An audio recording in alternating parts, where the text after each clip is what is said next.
semua, perkenalkan nama saya Martinus Baskias Prisyawan.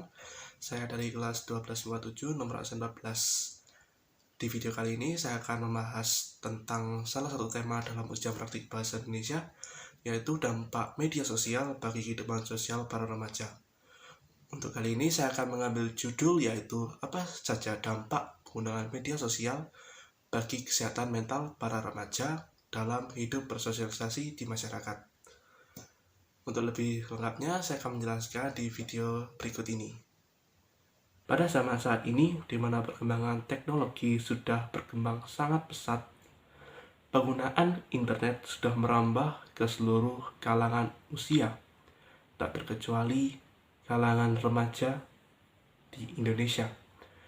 Internet saat ini telah menjadi salah satu bagian hidup dari kehidupan para remaja. Remaja sering menggunakan internet sebagai alat bantu proses belajar mengajar di sekolah.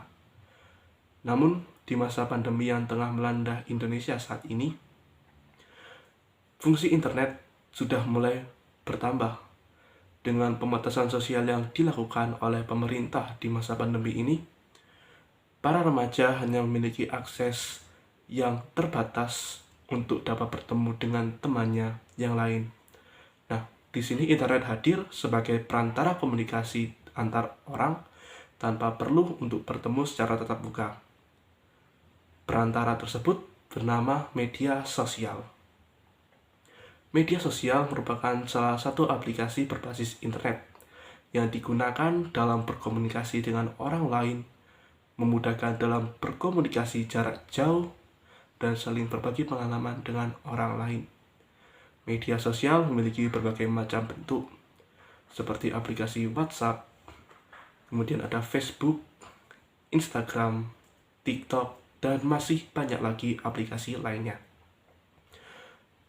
Intensitas penggunaan media sosial oleh para remaja beberapa tahun ke belakang mengalami peningkatan yang cukup signifikan, terutama mulai tahun 2020 pada saat pandemi COVID-19 merebak di Indonesia.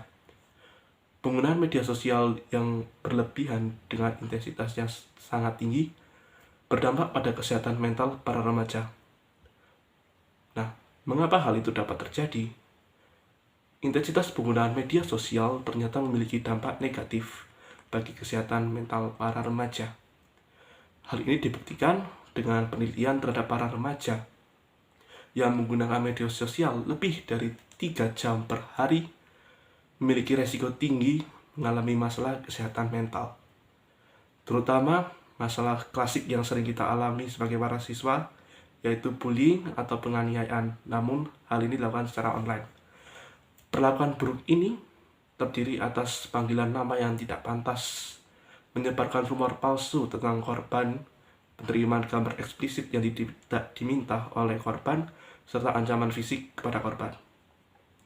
Namun, hal yang membuatnya semakin parah adalah para remaja yang melakukan tindakan negatif ini hanya menganggap bahwa hal-hal bullying atau penganiayaan secara online ini hanyalah hal yang lumrah dan merupakan salah satu resiko dari penggunaan media sosial. Bila hal ini diteruskan, maka akan memicu masalah yang lebih serius lagi, yaitu sikap apatis dari para remaja dalam hidup bermasyarakat di lingkungan sekitar. Sikap apatis merupakan ketidakpedulian individu ketika mereka tidak memiliki minat terhadap aspek-aspek tertentu, seperti kehidupan sosial, baik aspek fisik maupun emosional. Dalam kehidupan sehari-hari, kita sebagai remaja pasti sering menggunakan media sosial kita saat berjalan kaki di jalanan umum.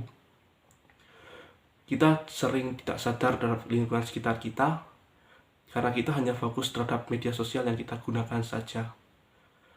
Hal itu merupakan salah satu contoh sikap apatis dalam diri para remaja saat ini.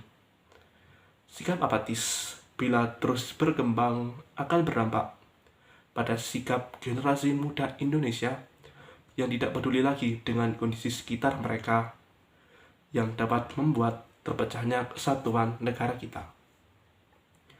Oleh karena itu, penggunaan media sosial yang berlebihan perlu ditekan agar kesehatan mental para pengguna, termasuk remaja, dapat selalu terjaga.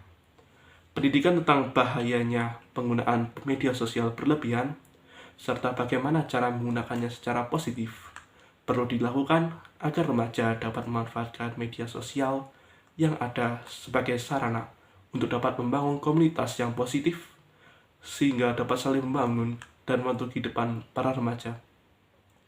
Diperlukan peran besar orang tua, bukan hanya dalam mendidik anak-anaknya dalam bermedia sosial, namun lebih kepada memberikan contoh agar para anak-anak dapat mengikuti orang tua dalam memberikan hal yang positif tentang penggunaan media sosial yang bijak. Diperlukan juga quality time atau waktu bersama keluarga yang sering, karena hal itu merupakan hal penting dalam mencegah penggunaan media sosial berlebihan. Karena ketika orang tua lebih banyak menghabiskan waktu bermedia sosial dan cara mengajak anaknya untuk terlibat dalam aktivitas yang bermanfaat di sekitar, maka anak-anak remaja juga akan lebih banyak menghabiskan waktu berselancar di dunia online. Media sosial adalah tempat bagi para remaja untuk berkomunikasi, tempat mengekspresikan kreativitas, serta tempat para remaja untuk mendapat dukungan emosional. Namun, diperlukan penggunaan yang bijak pula dari para remaja agar manfaat positif ini dapat diserap dengan baik. Selain itu, penggunaan media sosial yang bijak membuat kesehatan mental para remaja juga terjaga. Karena dengan kesehatan mental yang terjaga, para generasi muda Indonesia dapat mengembangkan diri dengan positif memajukan negara kita yang tercinta, Indonesia. Sekian video saya tentang apa saja dampak penggunaan media sosial bagi kesehatan mental remaja dalam hidup bermasyarakat. Semoga dari video ini kita dapat belajar bahwa penggunaan yang bijak merupakan salah satu kunci dalam penggunaan positif media sosial. Sekian dari saya, apabila ada salah kata, saya mohon maaf yang sebesar-besarnya. Terima kasih dan sampai jumpa di video berikutnya.